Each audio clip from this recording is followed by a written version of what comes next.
बड़ी चीजों के लिए नहीं लड़ोगे ना तो जिंदगी छोटी छोटी चीजों से लड़ा के मार डालेगी। लड़ाई नहीं हो खत्म होगी जिंदगी में सर।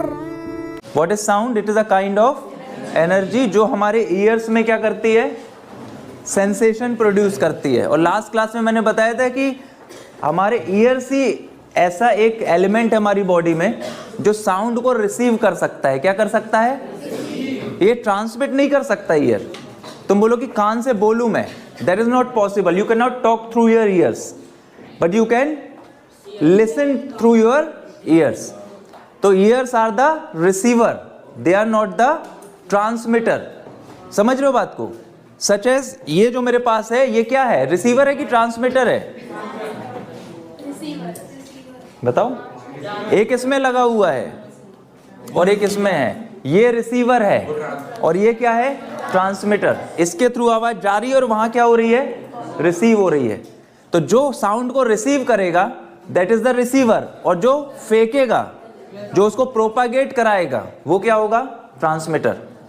सो दो ही सोर्स रहते हैं, दो ही प्रकार से साउंड आगे बढ़ाया जाता है, एक ट्रांसमिट करके और एक रिसीव करके। तो our ears are the receiver, they are not the transmitter, but our mouth is transmitter. ध्यान रखना इस चीज को। हमारी जबान, हमारा मुंह जो है that is a transmitter and the ears is a receiver. Clear है ये चीज? तो sound is a kind of energy which produces sensation in our ears. समझ गए बात को?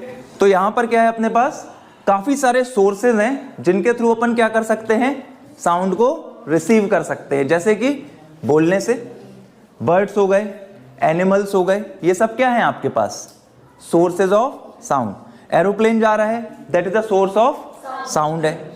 गाड़ियां चल रही हैं that is source of sound. एक टायर बर्स्ट हो गया that is a source of sound. तो डिफरेंट काइंड्स ऑफ सोर्सेज हैं किसके, साउंड के। चलिए, तो तुमने देखा है कि जब कभी आप पानी में, खासकर स्टिल वाटर का मतलब क्या है, रुका हुआ पानी, ठहरा हुआ पानी, बहते पानी की बात नहीं हो रही है। तो ऐसा पानी जो कि स्टिल है, उसमें यदि आप क्या करो, एक स्टोन ड्रॉप करो, एक पत्थर आपने ड्रॉप किया, कोई भी ऑब्जेक्ट आपने उसमें क्या कर दिया, थ्रो कर दिया, उसमें ड्रॉप कर दिया, तो तुम देखोगे कि इसके चारों ओर क्या प्रोड्यूस होने लगती हैं, वेव्स। क्या प्रोड्यूस होने लगती हैं, वेव्स होती है ना, इस प्रकार से। और ये वेव्स कैसी होती है, कॉन्सेंट्रिक। कैसी होती हैं? यू कैन सी इन सभी का सेंटर सेम होता है, इसी सेंटर से चारों तरफ ये बढ़ती हैं। यू कैन से डिस्टर्ब भी रहती हैं और कई बार कॉन्सेंट्रिक एग्जैक्ट सर्कल्स के फॉर्म में भी चलती हैं। कैसी चलती हैं?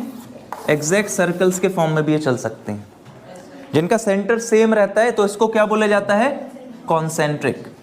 सो दीज कॉन्सेंट्रिक जो डिस्टर्बेंस हैं, इनको तुम क्या बोलोगे, डिस्टर्बेंस। क्या बोलोगे, डिस्टर्बेंस। और इन्हीं का नाम है रिपल्स। क्या बोलते हैं इनको, रिपल्स। तो दीज आर द रिपल्स। अब तुम देखा है कैसे चलती हैं, ऊपर और नीचे, अप एंड डाउन। और यदि यहां पर मैं एक पत्थर ड्रॉप किया और वहां एक कागज की नाव रखी है, there is something which is floating on the surface of the water, तो यहां उस पत्थर को ड्रॉप करने से जो रिपल्स जाएंगी वो उस ऑब्जेक्ट को भी क्या करेंगी, मूव कराएंगी, up and down. That means energy क्या हो रही है, ट्रांसफर हो रही है। कहां से? उस जगह से जहां से डिस्टर्बेंस प्रोड्यूस हुआ, उस जगह पर जहां पर कोई ऑब्जेक्ट रखा है। तो यदि मेरे को उतने दूर पर एक ऑब्जेक्ट पे वर्क कराना है तो मैं यहां पर एक फोर्स लगा सकता हूं, मीडियम में। क्या लगा सकता हूं, है ना?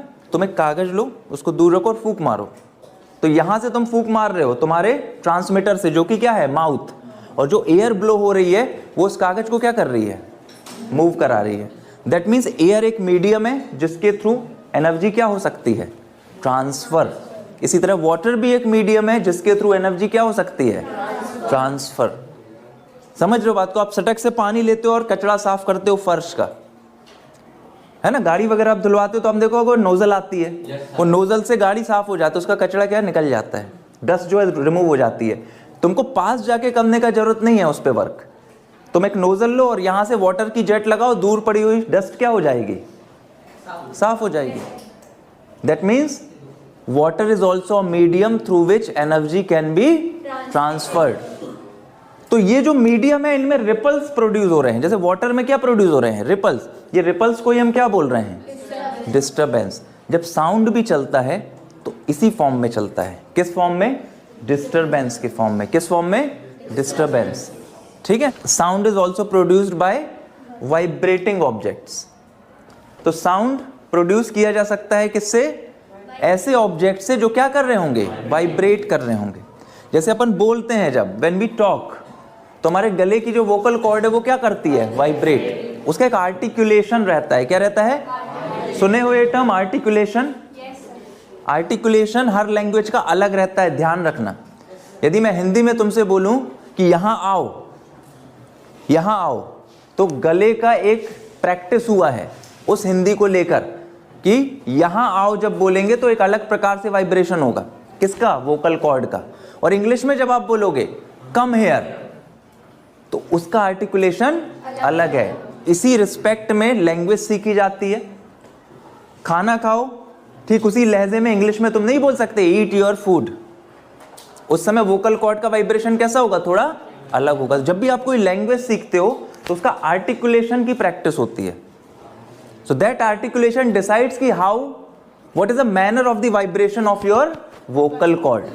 मराठी में आप बोलोगे अलग तरीके का आर्टिकुलेशन होगा। उसी के अकॉर्डिंग टोन भी बनती है। क्या बनती है? जिसको तुम एक्सेंट बोलते हो। क्या बोलते हो? एक्सेंट। जैसे ब्रिटिशर्स अलग प्रकार से बोलेंगे, उनकी टोन इंग्लिश बोलने की अलग है, अमेरिकन की अलग है। ब्रिटिशर्स बोल सकते हैं सेंटर, सेंटर। अमेरिकन बोल सकते हैं सैनर।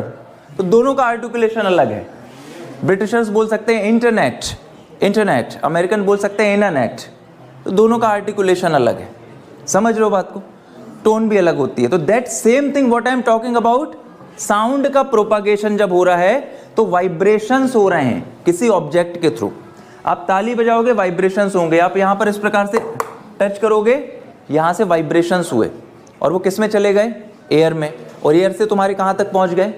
ईयर्स तक। समझ रहे हो? अब यदि आपने कुछ बोला या फिर आपने एक ताली बजाई अभी एयर में, तो ताली बजाने के दौरान साउंड तुम्हारे कानों तक कहां से पहुंचा? एयर से। तो मीडियम क्या हो गया? एयर। अब वही ताली तुम पानी के अंदर बजाते हो। You clap in the water, a particular surface which is filled in water. अभी वो पानी के अंदर जब वेव प्रोड्यूस होंगी साउंड की, तो उतनी फास्ट नहीं होंगी जितनी फास्ट कहां पर हो रही हैं? तो पानी के अंदर साउंड थोड़ा स्लो आता है। हो सकता है तुमने कभी एक्सपीरियंस किया हो कि भाई आप पानी के अंदर डाइव किए हो, या फिर आपने देखो जब आप बात लेते हो तो कानों में पानी जाता है तो साउंड कैसा आने लगता है बाहर का? कम।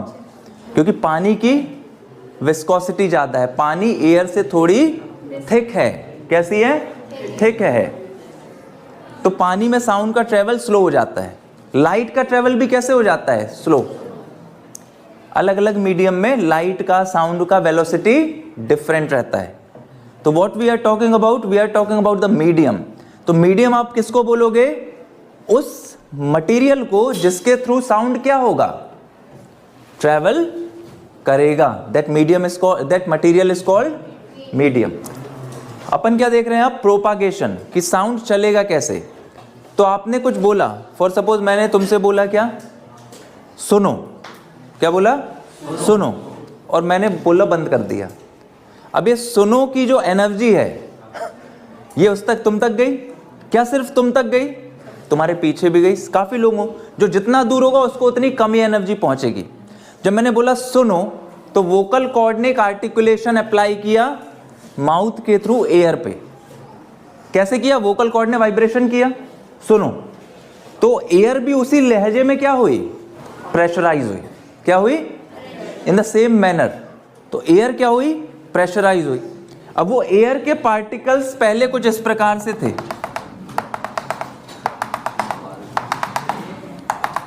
ध्यान से देख लेना। अभी यहां पर से यदि आप इस पे प्रेशर अप्लाई करते हो तो जो सबसे पास वाली लेयर है वो कुछ समय के लिए क्या होगी? फोर्स फील करेगी। क्या फील करेगी? तो लेट अस से ये था तुम्हारा एक्चुअल कंडीशन, जबकि कोई फोर्स नहीं लगाया गया था। इसके बाद जैसे ही यहां से वॉइस ने प्रेशर दिया तो यहां पर ये लेयर्स थोड़ी पास पास आ जाएंगी। इसका एक सेगमेंट पूरा क्लोज हो गया, इतना हिस्सा। बातें करना है तो बाहर निकल जाओ। इसका एक हिस्सा कितना हो गया? कंप्रेस। क्या हो गया? तो इसको अपन बोलेंगे सी। सी मतलब कंप्रेशन। आगे का हिस्सा अनटच्ड है, आगे का हिस्सा भी ये बहुत जल्दी जल्दी होता है, ये तुम समझ भी नहीं पाओगे, इतना फास्ट होता है, माइक्रो सेकेंड्स में। तो ये वाला हिस्सा भी दूर है, तो इसको बोलोगे रेयरफैक्शन, आर। क्या बोलोगे? पर क्या ये एनर्जी यहीं रुकी हुई होगी? ये तो आगे बढ़ेगी आफ्टर सम टाइम। ये कंप्रेशन कहां शिफ्ट हो जाएगा? आगे। और यहां वापस क्या हो जाएगा? रेयरफैक्शन। तो अगले स्टेप में यदि तुम देखो तो ये नॉर्मल हो जाएगा, ये वाला हिस्सा, और ये वाला हिस्सा क्या हो जाएगा? कंप्रेस हो जाएगा। फिर कुछ समय बाद ये कंप्रेशन कहां चला जाएगा? आगे। और रेयरफैक्शन इसमें वापस आ जाएगा। तो इनिशियली ये पूरा रेयरफैक्शन था। क्या था ये? पूरा नॉर्मल था। जैसे ही एनर्जी ने हिट किया, साउंड एनर्जी ने, कुछ हिस्सा दब गया, और वही जो कंप्रेस्ड हिस्सा होता है वो आवाज को कहां ले जाता है? आगे। तो यदि आप इसको एक पैटर्न में चेक करोगे, तो यदि मैं कंटिन्यूअस बोल रहा हूं तुमसे, जैसे अभी मैं तुमको पढ़ा रहा हूं, तो मेरे जो साउंड प्रोडक्शन है वो कुछ इस फॉर्म में चल रहा है। कुछ जगहों पर क्या हो रहा है? कंप्रेशन। कुछ जगहों पर क्या है? रेयरफैक्शन। फिर क्या है? कंप्रेशन। फिर क्या है? रेयरफैक्शन।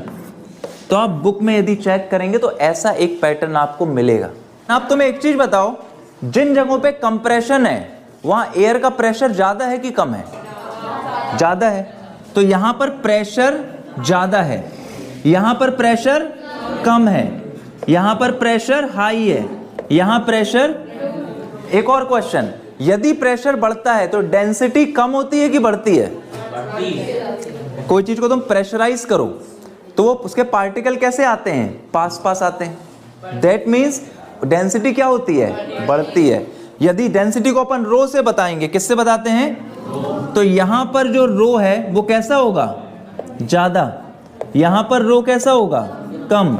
यहां पर रो कैसा होगा? हाई।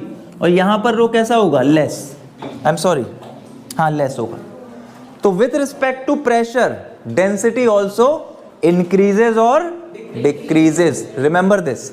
प्रेशर बढ़ने के साथ साथ डेंसिटी भी बढ़ती है और कम होती है। प्रेशर कम हुआ, डेंसिटी भी क्या हो गई? कम हो गई। दैट मीन जिन जगहों पे सी है, कंप्रेशन, वहां प्रेशर भी ज्यादा है और डेंसिटी भी ज्यादा है। जिन जगहों पे रेयरफैक्शन है, प्रेशर भी कम है और डेंसिटी भी कम है।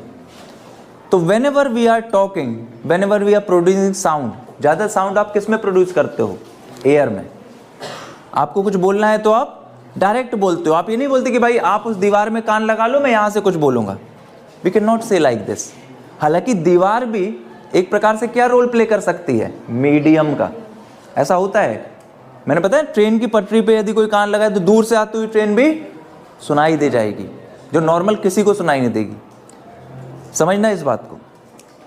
यदि वहां पर कोई कान लगाएगा और यहां से बिल्कुल बिल्कुल थोड़े से भी अमाउंट में हिट किया जाएगा ना, तो वहां तक वो चीज सुनाई देगी। पर उसके लिए कुछ कंडीशंस हैं कि ये जो शोर है ये ना हो, ये पूरी खिड़कियां कैसी हो? बंद हो। तो इसलिए जहां पर रिकॉर्डिंग वगैरह होती है, काफी ज्यादा डबिंग होती है, स्टूडियोज जो रहते हैं, वहां पर इस पूरी इंजीनियरिंग का ध्यान रखा जाता है। थर्माकोल्स लगाए जाते हैं, फोम लगाए जाते हैं, पर्दे लगाए जाते हैं ज्यादातर, ताकि साउंड वहीं रह जाए। सर वो दीवार में छेद भी कर देते हैं। हाँ, और उसके साथ क्या रहता है? इको।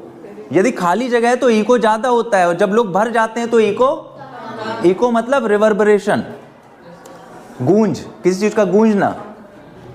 तो ये भी दिक्कत रहती है। जहां रिकॉर्डिंग रहती है वहां इको भी ज्यादा रहता है। अभी तुम खाली क्लास हो जाओ और मैं रिकॉर्डिंग करूं तो मेरी आवाज का इको ज्यादा आएगा, पर उसको भी कम करने का फिर तरीका है। तो पूरी एक साउंड की इंजीनियरिंग होती है। हम लोग इतना ध्यान उस पर नहीं देते, पर उसकी एक पूरी की पूरी क्या है? इंजीनियरिंग है, उसके इंस्ट्रूमेंट अलग आते हैं, काफ़ी महंगे रहते हैं। पर किसी भी मीडियम का वो हिस्सा जिसमें साउंड के प्रोपागेशन के दौरान क्या ज़्यादा होगा, pressure and density, that region will be called compression region, C. It is represented by capital C. It is represented by capital C. अब ये मीडियम वाटर भी हो सकता है, कंक्रीट भी हो सकता है, एयर भी ये मीडियम हो सकता है। ज़्यादातर हम कन्वर्सेशन किसके थ्रू करते हैं, ज़्यादातर हम जो रिसीव करते हैं वो किसके थ्रू करते हैं, एयर के थ्रू। तो एयर में यही पूरी प्रोसेस लगती है, CR ऐसे चलता जाता है। So remaining things we will do in our next class. Remember that the sound is called mechanical wave. ठीक है? There are two types of mechanical wave that we will discuss in our next class. Okay? बेइज्जती से मत डरा करो। Student, भिखारी और सन्यासी, इनकी इज्जत नहीं होती। भिखारी अगर इज्जत के बारे में सोचे वो मांग ही नहीं पाएगा। अगर उसकी इज्जत हो जाए कि भैया हम पहले मुगल फैमिली से थे, कहां से मांगेगा फिर वो।